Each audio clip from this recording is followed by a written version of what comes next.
Hola, la Sociedad Filantrópica del Arte trae este mezcal, tres guerreros, en blanco y en reposado. El reposado es mi favorito, por supuesto.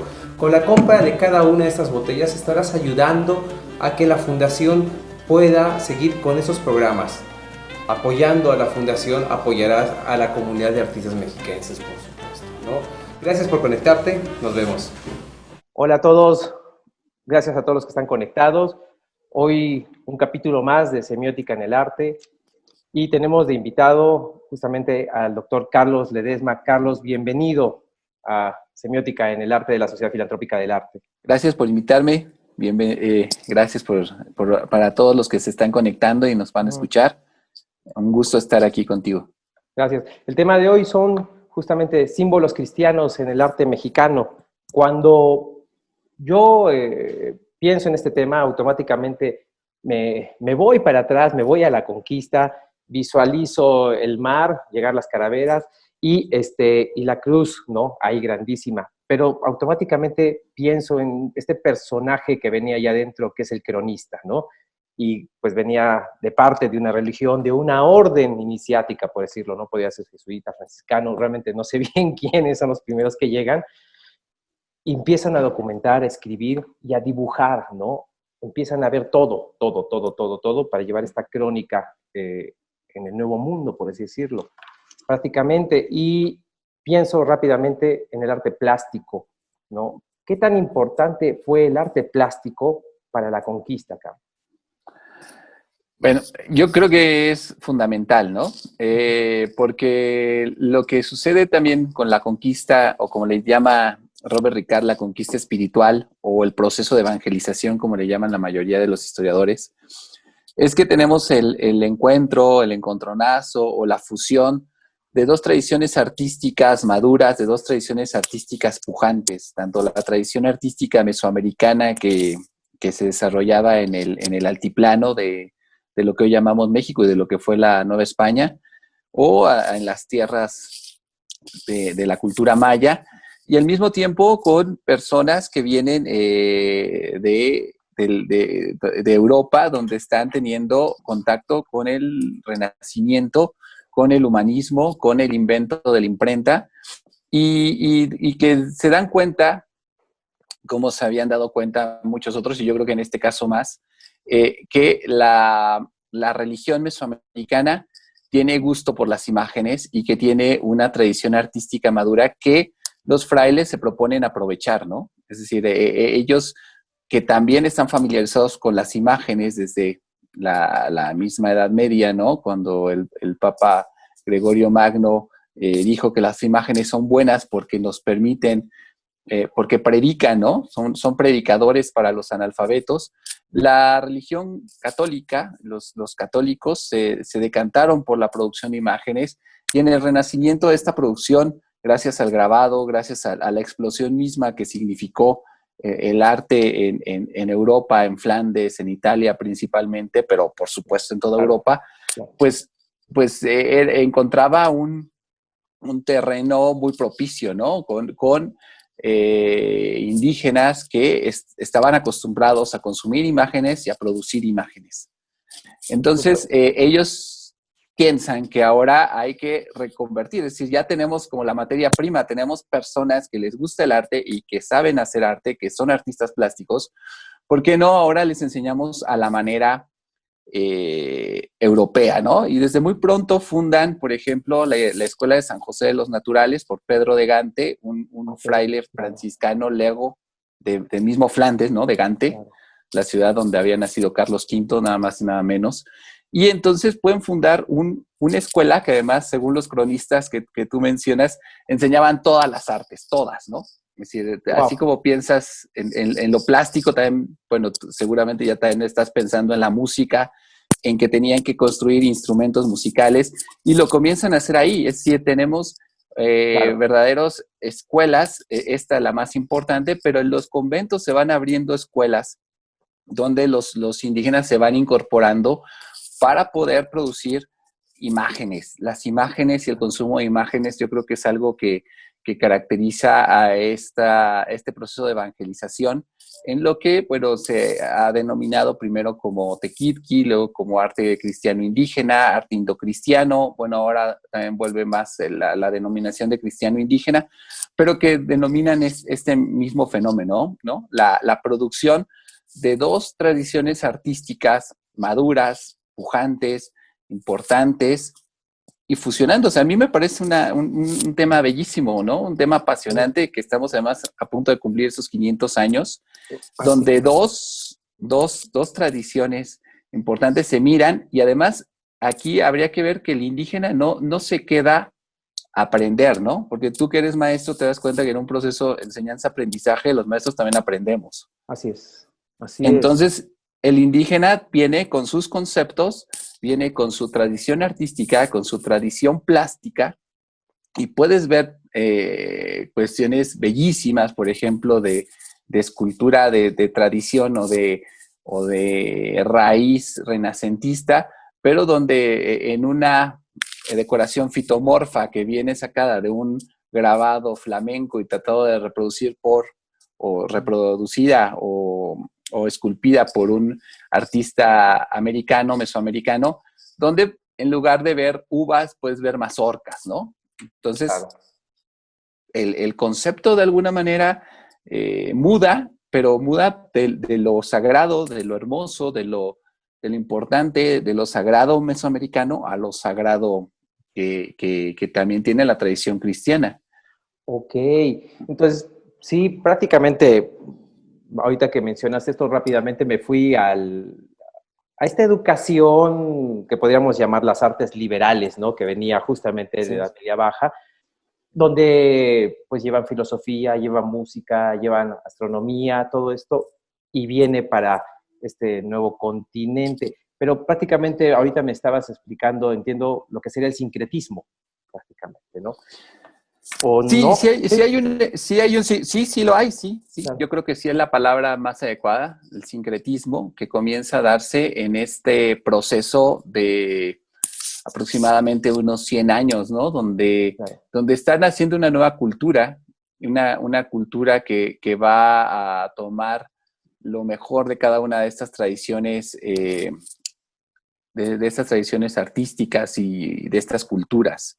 Claro. Eh, y donde, pues, los frailes además ya venían de una experiencia a lo mejor distinta, pero que habían iniciado ya en la propia península ibérica, porque si tú recuerdas, el año de 1492 es un año donde se da el descubrimiento de América, pero donde también cae el último reducto musulmán en la península ibérica, que es Granada, Así es. y la conversión de Granada había sido un poco también pactada la entrega de la ciudad en el sentido de que no se iba a violentar demasiado a los habitantes de este reino maravedí. Y el nuevo obispo de Granada, un Jerónimo de apellido Talavera, fraile Jerónimo de apellido Talavera, muy cercano a la reina, la convence de que, a la reina Isabel la Católica, la convence de que la mejor manera de evangelizar es a partir del convencimiento, ¿no? No más que la fuerza es el convencimiento. Fíjate que bueno, al final estamos hablando de la tradición humanística, ¿no? Es decir, es un fraile que está en esta tradición humanística que ya tenía más de 100 años en Europa y que dice, bueno, más que la fuerza vamos a tratar de convencerlos, a pesar de que la misma reina había sido la que había instituido la Inquisición con otro de sus confesores, pero este dominico, Así es. Torquemada, de una memoria un poquito más oscura, pero donde los primeros intentos de evangelización van en función de eso, de crear catecismos en lengua árabe. Acá vamos a tener catecismos en lengua náhuatl, en lengua otomí, más tardío, porque dicen que era más difícil. Claro.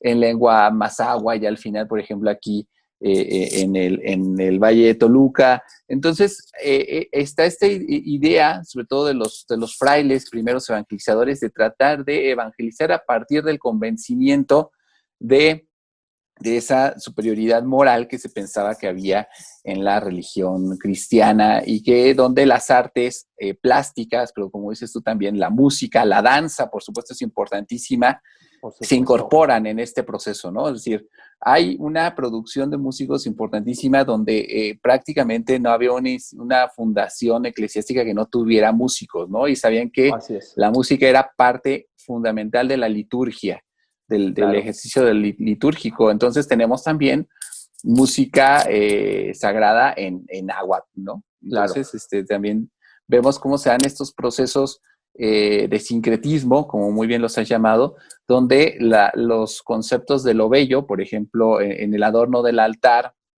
mesoamericano, se trasladan al altar católico, ¿no? Sin que haya una transgresión en esto, ¿no? Es decir, hay un conocimiento por parte de los frailes, una aceptación de que pueden utilizar eso que tienes tú a favor, ¿no? Yo creo que vuelvo a lo mismo, si hemos estado en este proceso de enseñanza-aprendizaje, sabemos que una de las cuestiones fundamentales para un buen maestro es que el maestro detecte cuáles son las virtudes, las cualidades de su alumno y aprovecharlas en ese proceso. claro. Entonces, si tú tienes alumnos que son buenos artistas, pues qué mejor que incorporar esa tradición artística en el objetivo que tú tienes, que es la evangelización de estos pueblos en América. Claro, por supuesto. Me acuerdo rápido, tuve la fortuna de conocer hace unos años un lugar que se llama Chiquitanía en Bolivia. Es prácticamente la frontera de Bolivia con Brasil, en la selva. Y ellos tienen todavía la tradición de fabricar instrumentos como les enseñaron en esa época, creo que son los dominicos, ya como 400 años, y ellos siguen fabricando instrumentos y tocándolos, pero fabrican chelos, violines, ¿no? Que Sí, trajeron sí, de sí. Europa. Ellos con lo que tienen ahí en la selva y todavía hablan dialecto, ¿no? Y es interesantísimo. Y por supuesto, tengo idea que es por ahí cerca, no estoy seguro si es en Cusco, Perú, o por ahí donde sale justamente la primera pieza polifónica que se llama Hanak Pacha y es un coral a 4 voces, pero cantado en quechua, creo, ¿no? Pero es bello, Sí, sí, son las sí. dos culturas en un equilibrio muy interesante, ¿no?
Una no pisa la otra como de repente vemos en otros tipos en otras partes, otras cuestiones que han pasado con la conquista, ¿no? Aquí sí hay un equilibrio con el arte, ¿no? Sí, sobre todo en los primeros años, las primeras décadas, el primer proyecto me parece que tenía muy en cuenta la posibilidad de incorporar tanto a la nobleza indígena como al ejercicio propio de los nativos, mucho más involucrados en los procesos de la construcción del nuevo orden en este llamado Nuevo Mundo, que después, bueno, se va perdiendo por muchas razones, no apuntaría a una sola, pero sobre todo, pues las causas tienden a ser más políticas que de orden diría que hasta religioso o de orden cultural, ¿no? Porque en el ámbito cultural, como tú bien mencionas, sale ganando el arte, ¿no? Es decir, el patrimonio artístico de los pueblos americanos y principalmente, por supuesto, de los pueblos iberoamericanos, que son los que tuvieron todo este proceso de evangelización, donde durante buen tiempo los frailes sintieron la necesidad de incorporar a la élite primero, pero después también a veces a los nativos, a los naturales más destacados en el ejercicio de las artes, ¿no? Y tenemos productos en todos los ámbitos, ¿no? Desde los ámbitos artísticos, como lo hemos mencionado, no sé, por ejemplo, pensar en el convento de Cholula, ¿no? Franciscano, pero donde, por ejemplo, deciden hacer la capilla para los indios a la manera de una mezquita, ¿no? Entonces tenemos ahí un mudéjar ejecutado por los naturales, además quizá en el enclave religioso más importante que tenía Mesoamérica, que era Cholula. Entonces, pero eso lo podemos ver, como dices tú, por toda nuestra Iberoamérica, sobre todo obviamente en estas regiones que eran más densamente pobladas, pues encontramos edificios, piezas escultóricas, como las famosas cruces atriales, ¿no? Donde se hace a veces también una decoración sincrética sobre lo que es sagrado, ¿no? Las famosas armas Christi que provenían desde la Edad Media y que eran estos símbolos que representan la pasión y muerte de Jesucristo, pero a veces también con, por ejemplo, adornos en plumas, adornos en flores, que son símbolos sagrados de los pueblos nativos, ¿no? Sí, claro. O sea, ves mucha decoración en plumas hechas en el siglo XVI, porque la pluma, pues sabemos que era preciosa, ¿no? Es decir, a veces intercambiaban productos por plumas, porque para los nativos las plumas eran algo que valía mucho. Que siguen valiendo muchísimo, ¿no? Las plumas hoy día son carísimas, no, no son así de... Sí, pero a lo que voy es que, por ejemplo, cuando llegaron los españoles y les ofrecían plumas, ¿no? Bueno, claro. Los europeos les ofrecían plumas, no, las plumas no me interesan, ¿no? Yo quiero que me des metales preciosos. Sí. Las plumas no eran de su interés. Y durante mucho tiempo todavía los americanos, los nativos americanos, siguieron vistiendo capas de plumas para danzar, por ejemplo, en Tlaxcala. Hay un ejemplo que relata muy bien Pablo Escalante sobre la importancia que tenían las plumas, pero también para decorar a veces las mesas de los altares del siglo XVI tienen esculpidas plumas o para decorar las capillas posas. Uh-huh. ¿Por qué? Porque tiene un significado sagrado. Que no se tiene en Europa, ¿no? Pero donde también los europeos encontraron, pues, elementos de convergencia, ¿no? El águila, por ejemplo, que es un animal que representa o que simboliza en buena medida el sol para los pueblos mesoamericanos, sobre todo los del altiplano. Para los europeos también tenía una condición positiva, y entonces tú puedes encontrar muchas veces águilas también en ciertas decoraciones de algunos templos todavía que se han conservado del siglo XVI, o el jaguar mismo, ¿no? Que los felinos pues también tenían esa condición positiva para los grandes felinos, para la tradición europea. Aquí no hubo una postura única también en los frailes, ¿no? Hubo frailes que fueron mucho más adversos a incorporar con tanta facilidad la tradición mesoamericana, pero hubo otros que vieron en esto una condición muy, muy positiva, ¿no? Yo creo que uno de los más importantes es Fray Alonso de la Veracruz, que además era un gran intelectual formado en la Universidad de París, que no era poca cosa, por supuesto, y que se une se une porque no venía como agustino, pero parece que se da la conversión en el viaje que hace del viejo mundo a América, y ya cuando desembarca en Veracruz ya es parte de las filas de los ermitaños de San Agustín, y después fue de los...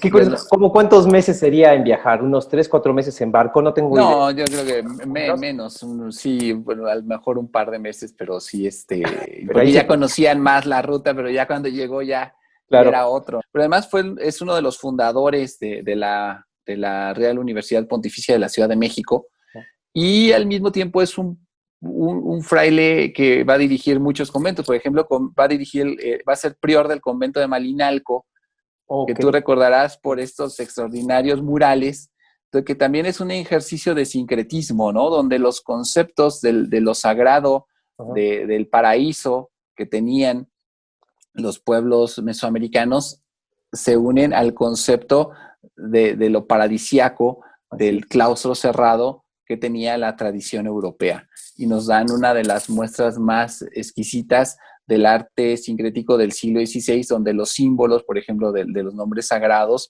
están adornados con flores, que es una condición sagrada están rodeados de pájaros, ¿no? Así es. Entonces vemos, al final de cuentas es justo lo que está allí mismo, ¿no? Así es. No son cualquier pájaro ni cualquier flor, ¿no? Así son es. las que están en el entorno del lugar, ¿no? Sí. Y además, bueno, en eso sí se mostraron también muy interesados los europeos, ¿no? Sobre todo en un primer momento, que todavía esta curiosidad humanística parece que está muy, muy a flor de piel, pues tenemos expediciones enviadas por Felipe II para tratar de aprovechar la herbolaria mesoamericana, que lo vemos también en el propio Códice Florentino de Fray Bernardino de Sahagún, pero lo vemos en el famoso Códice Badiano, que salió de Santa Cruz de Tlatelolco, que es esta escuela que se fundó en Tlatelolco para formar a los indios en las artes liberales, pero también para tener una formación de un colegio europeo, y donde sale un libro de herbolaria que reúne el conocimiento ancestral mesoamericano alrededor de esto, pero con ilustraciones ya que van a combinar la tradición artística renacentista con la tradición artística mesoamericana, ¿no? Este códice fue muy famoso porque lo regresó el Vaticano hace no muchos años y ahora está aquí en México. Ah, mira, qué interesante. Sí. Oye, ahorita que hablamos, comentaste justo obviamente del templo que está en Malinalco y la zona y todo lo que lo rodea, porque me acabo de acordar ahorita también, en Perú está el Coricancha, en el centro de Cusco, y prácticamente era un templo muy grande, prehispánico. Pero literalmente sobre Coricancha se construye la iglesia cristiana, ¿no? Está muy claro los cimientos, es más, cuando uno va de tour ahí te explican, mira, aquí están todos los cimientos prehispánicos y justo encima ya está todo lo hispánico. Yo creo que hay varias explicaciones, pero no fue una constante. Okay. Es decir, por ejemplo, que si tú mencionas Malinalco, pues tú te das cuenta que el centro o los palacios, los templos de Malinalco, el más famoso que esculpieron sobre la misma montaña. Claro. Que están en lo alto. Sí. Que había muchas ciudades mesoamericanas importantes estaban a veces en lo alto de las montañas por esta también condición bélica que hubo hacia el posclásico tardío en casi toda Mesoamérica. Pero hay ejemplos como los que tú mencionas, ¿no? El de Tlatelolco mismo, ¿no? Tú recuerdas ahí las fotos de Tlatelolco, cómo está la pirámide y cómo arriba está el templo. Así es. Y entonces ahí a veces era un poco qué era lo que convenía y cómo iba el proyecto, tanto yo diría que de las autoridades virreinales como de las autoridades religiosas, ¿no? Es decir, los frailes mismos, y las autoridades, la élite, la nobleza de los indios también. Es decir, a veces como que los obviamos, pero tenían mucho poder los caciques indígenas, que a veces no les queremos reconocer, pero que lo tenían en el siglo XVI y que decidían si nos movemos o no nos movemos, nos conviene movernos o no. Y entonces hay una fuerte reubicación de muchas localidades en el siglo XVI, pero hubo otras que no, y hay casos en que ven como provechoso utilizar, como dices tú, provechoso en el sentido práctico, aunque también, por supuesto, no lo negaría en el simbólico, provechoso aprovechar la planicie que a lo mejor te da cierta estructura indígena, ¿no? Pero, por ejemplo, a veces medio se cambia, ¿no? Por ejemplo, en el centro de la Ciudad de México, pues tú te das cuenta que el centro principal, o el templo principal, perdón, que es el donde está ahora el Museo Templo Mayor, está a un lado de la catedral, ¿no? Así es. Como que ahí lo que hicieron fue destruir, ¿no? Destruir y llevarse las piedras, obviamente, para construir lo nuevo. Eso sucedió en muchos lugares. Hubo lugares donde sí se hizo sobre el antiguo centro ceremonial. No sé, por ejemplo, Pátzcuaro también. Hubo lugares donde lo movieron. Yo creo que no es una constante, pero indudablemente, y lo señalas muy bien, cuando hacen este tipo de cosas, pues para nosotros se nos vuelve mucho más, a lo mejor revelador, ¿no? Sí, claro. La imagen de ver que ya te pusieron encima del templo, pues también yo creo que sí cobraba de un significado. Yo creo que eso sí fue algo que se preocuparon los primeros españoles desde un primer momento, ¿no? Ir destruyendo la élite que ellos tenían alrededor de los sacerdotes, pero fueron creando también ciertos cargos para auxiliar a los frailes, porque no te puedes imaginar, sobre todo en los primeros años era muy difícil que los frailes tuvieran el control de una población tan grande como la que había, Claro, como tú dices, en el caso de los incas en Perú, o en el caso de acá de la Nueva España, en el centro del virreinato, y se auxiliaban, o sea, tuvieron aliados fuertes entre los indios para poder prosperar. De otra manera, no hubieran podido hacerlo de ninguna manera, ¿no? De ninguna forma. Y los incorporaban en tener cierto poder, ir vigilando que se hicieran ciertas cosas, pero la destrucción de los templos pues sí era algo fundamental, porque fue la justificación final de la conquista, ¿no? Es decir, claro. es una guerra justa porque estamos trayendo la verdadera fe, aunque eso significaba, como bien lo has señalado tú, pues más bien otro tipo de intereses que iban mucho más allá de lo religioso, pero que siempre se marcaron en lo religioso, pero esto viene en Europa desde muy, muy temprana la Edad Media, ¿no? Las extensiones que hacía Carlomagno o después las cruzadas decían, bueno, es que si es guerra contra los que no creen, está todo bien, ¿no?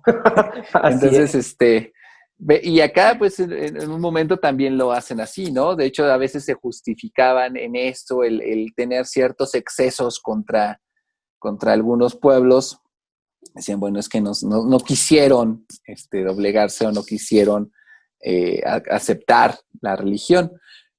Pero yo creo que por el caso de los frailes, yo creo que sí era muy sincero este deseo de evangelizar, y yo creo que en algunos casos de los indios también. Al final, después, hacen un tan buen trabajo que como tú lo mencionas, hoy seguimos viendo a las comunidades, muchas veces de las poblaciones nativas, involucradas en un culto sincrético, nos puede parecer, pero bueno, yo te diría que el catolicismo siempre fue sincrético, ¿no?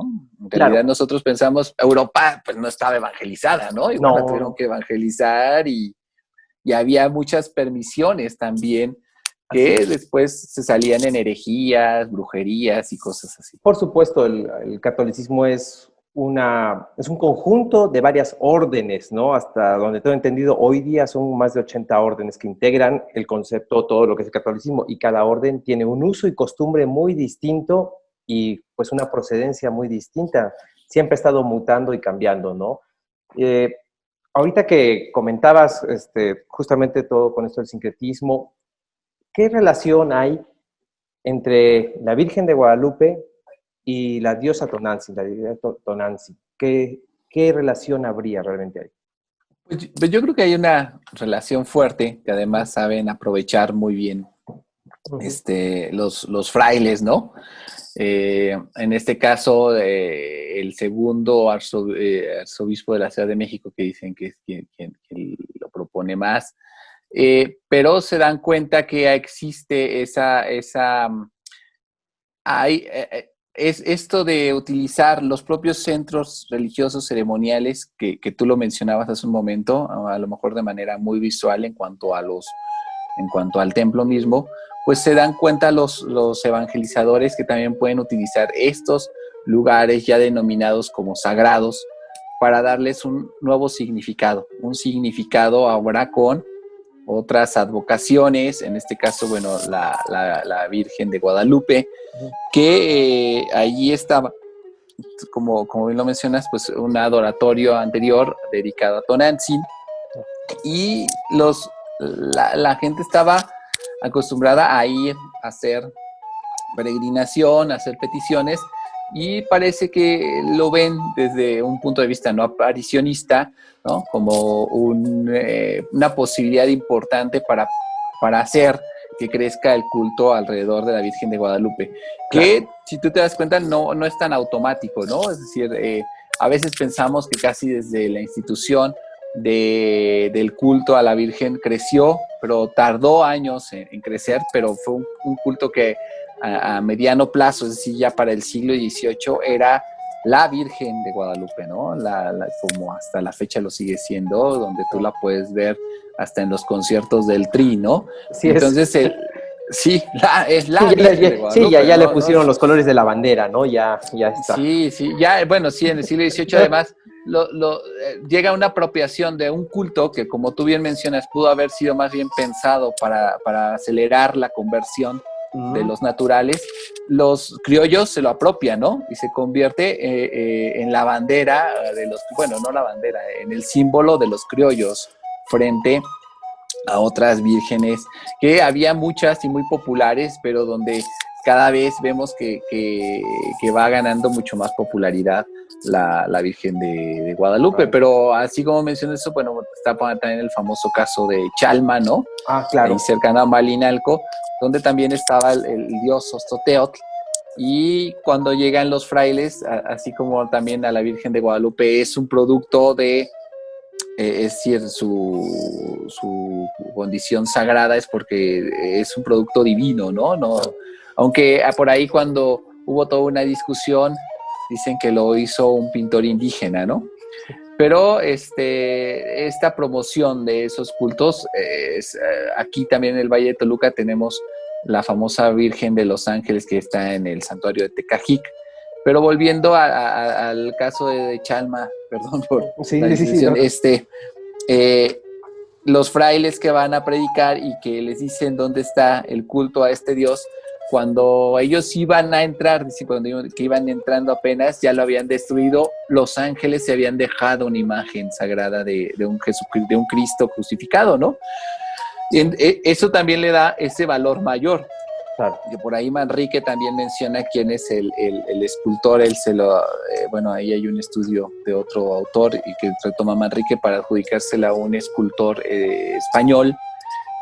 Pero en esta crónica significa que son los ángeles mismos quienes hicieron la imagen que tú vas a venerar, igual que acá la Virgen de Guadalupe es un producto de sagrado. Por eso durante mucho tiempo lo recomendable con la Virgen de Guadalupe es que se reprodujera tal cual era la Virgen de Guadalupe, es decir, que se le hacían calcas, se le hacía una copia exacta, porque el que tú ya le movieras, ¿cómo vienes a corregir algo divino?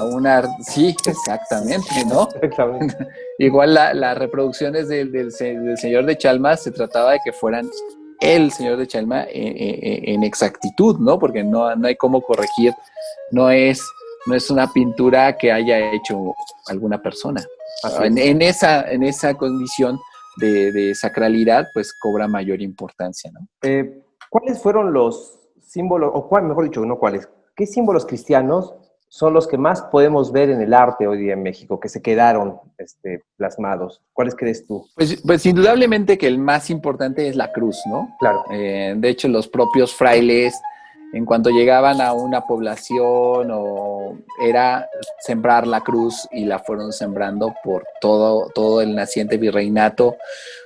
Y así tenemos crónicas muy, muy tempranas del propio final del siglo XVI, donde dicen que ya hay una gran cantidad de cruces por todos lados. Subían a un cerro, ponían una cruz, y obviamente en el atrio de los templos la cruz fue durante mucho tiempo el símbolo, y que se transformó en estas famosas cruces atriales, ¿no? Donde se tratan de sumar los símbolos de la pasión de Cristo con ciertas cuestiones dolorosas también de la predicación, que tiene que ver con también una predicación propia de la época de bajo medieval, y del propio la propia contrarreforma, ¿no? Que avanzaron sobre este misterio de la pasión, muerte y resurrección de Cristo como el punto central de la predicación.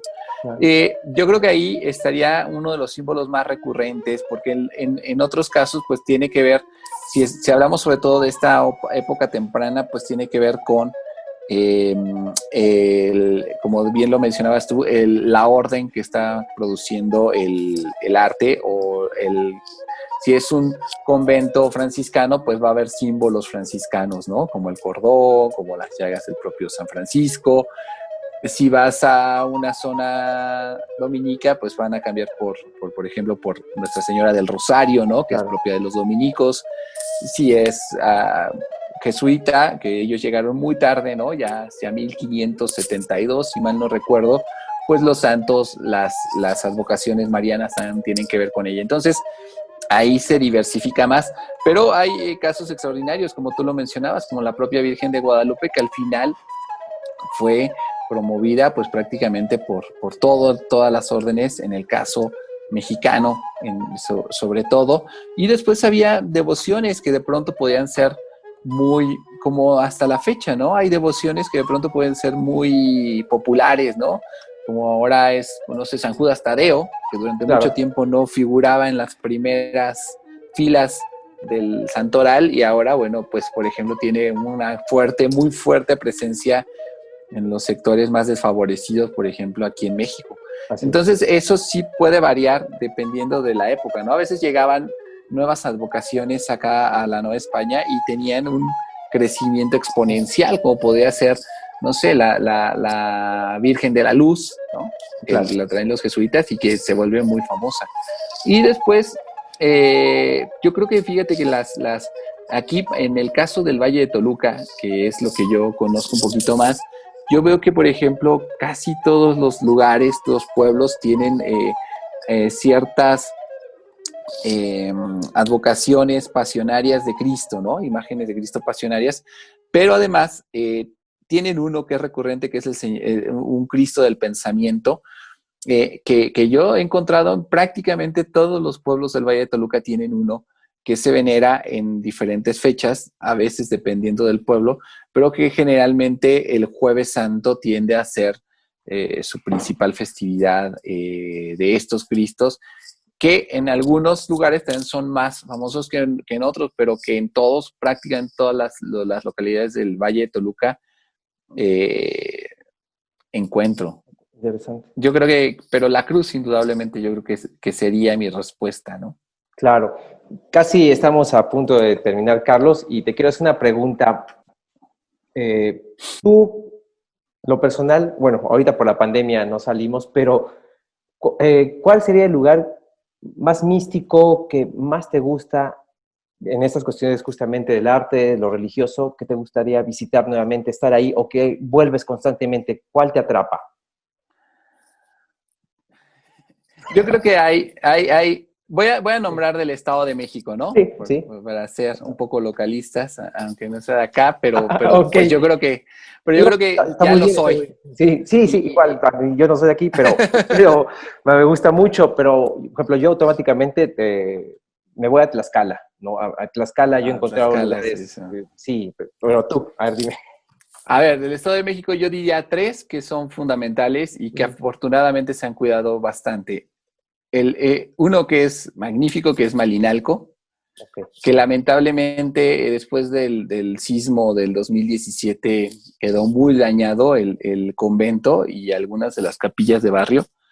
Pero yo creo que ahí en Malinalco podemos ver una población que ha podido conservar, afortunadamente, muchos de los vestigios que hay desde el siglo XIX, bueno, desde antes, ¿no? Desde el siglo XV, desde antes de la llegada de los europeos, después de la conquista que tuvieron casi de manera paralela a la caída de Tenochtitlán, porque eran aliados de Tenochtitlán, es decir, eran pueblos nahuas cercanos a México Tenochtitlán, y por eso fueron conquistados, pero conservan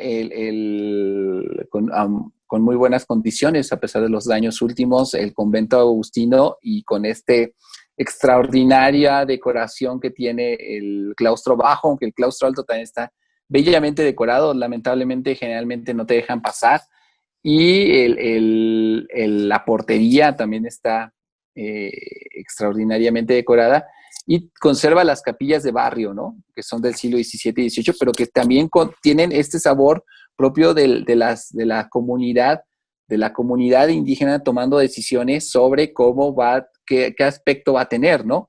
Y el aspecto que va a tener a veces tiene que ver con cuestiones muy de vanguardia. Tepozotlán sería el otro, porque es el Museo Nacional del Virreinato y tiene una obra y el edificio además está muy bien conservado y han conservado los retablos de mediados del siglo XVIII que son verdaderamente espectaculares, ¿no? Y tienen también la capilla, bueno, la casa de Loreto, su capilla de Loreto, que también es un tesoro que acaban de restaurar. Me parece que hace 2 años lo restauraron. Tuve la oportunidad de verlo y hay hasta un libro conmemorativo del Instituto Mexiquense, porque la verdad es que fue es un trabajo espectacular Tepozotlán. Y ya más cercano aquí, por si a lo mejor no tenemos, y ya que comentábamos un poquito antes, ya abrieron los museos.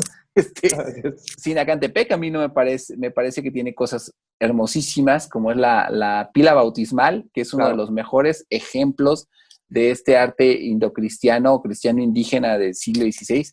Es me parece de 1581 y es verdaderamente espectacular. Es decir, ahí podemos ver cómo los conceptos de lo bello indígena en cuanto al chalchihuitle, en cuanto al agua sagrada, que también tenía una connotación sagrada del agua para el pensamiento mesoamericano, y ya con esta iconografía propia del bautismo de Cristo, por ejemplo, ¿no?